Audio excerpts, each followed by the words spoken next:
welcome back to another explainer. Today, we're tackling something that is absolutely vital for anyone who ever takes their rig off the pavement. We're talking about off-road tires. And the stakes here, they're actually pretty wild.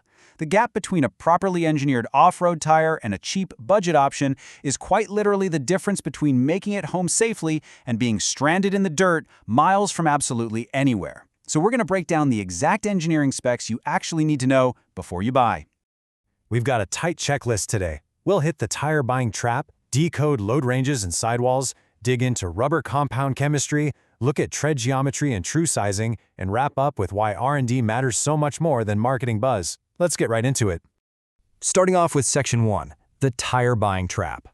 Let me ask you something and be honest. Think about your very last tire purchase. Did you just stroll into a shop, spot a super aggressive tread pattern sitting on the rack, check the price tag and think, yeah, those look awesome, let's do it? Well, if you did, you're definitely not alone. But you also walked right into a massive trap.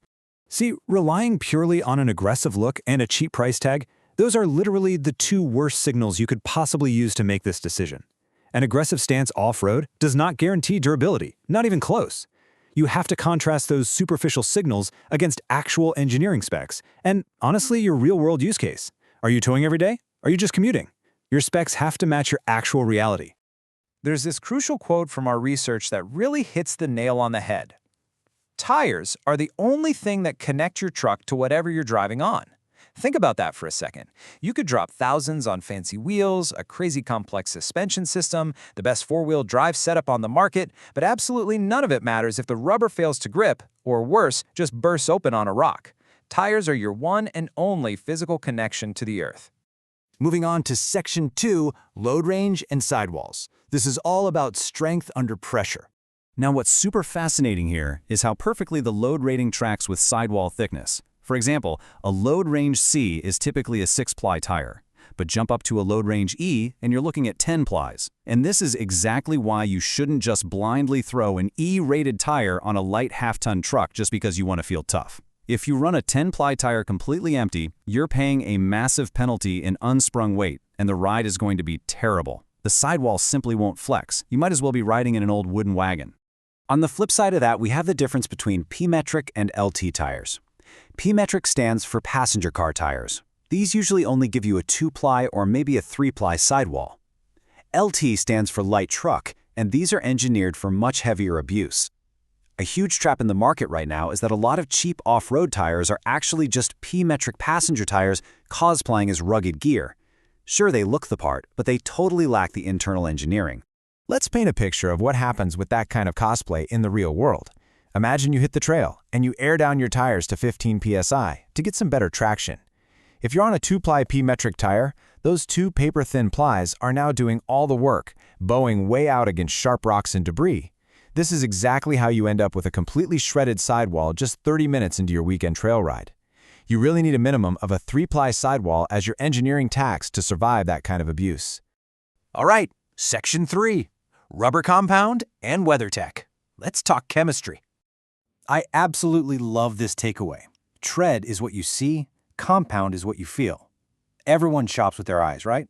We look at those chunky blocks of rubber and think we're good to go.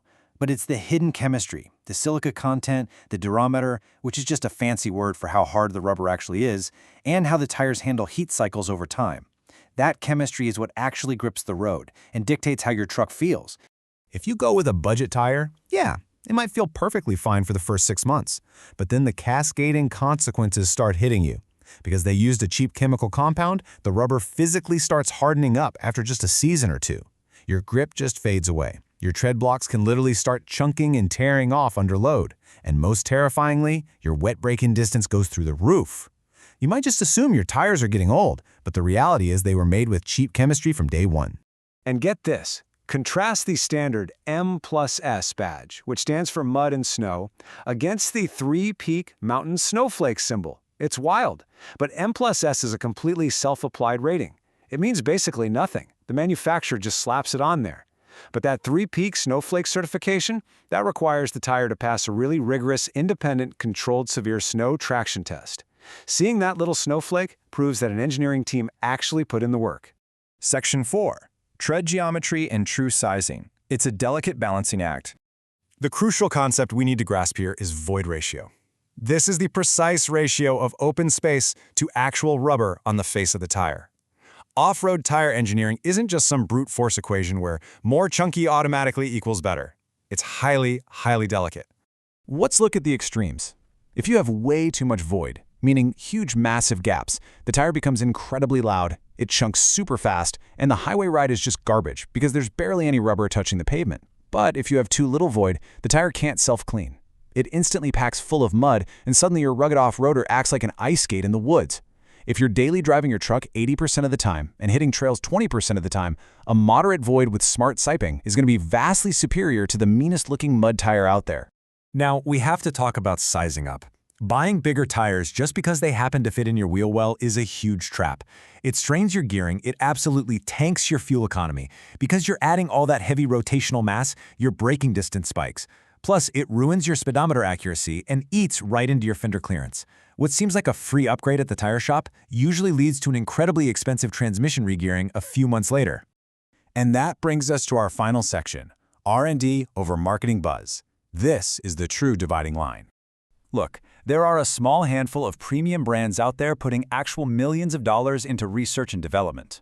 And that investment gives you consistent wear, superior handling, and true multi-season durability. Now contrast that with the budget companies. They spend their capital handing out free tires to Instagram influencers to create some hype, all while quietly cutting corners on sidewall plies and rubber chemistry. They are just playing dress up as a premium brand. Think about the number 80. That is the terrifying number of miles you might find yourself from the nearest paved road when a cheap sidewall finally decides it's had enough and blows out. So I'll leave you with this final thought for the explainer. Will your tires actually survive the trail, or were they just built to look cool in the parking lot? The cost of slowing down and doing your homework on load ranges, plies, void ratios, and true sizing, it is far less than the cost of getting it wrong out in the dirt.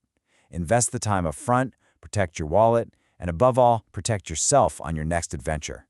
Thanks so much for joining me, and keep learning.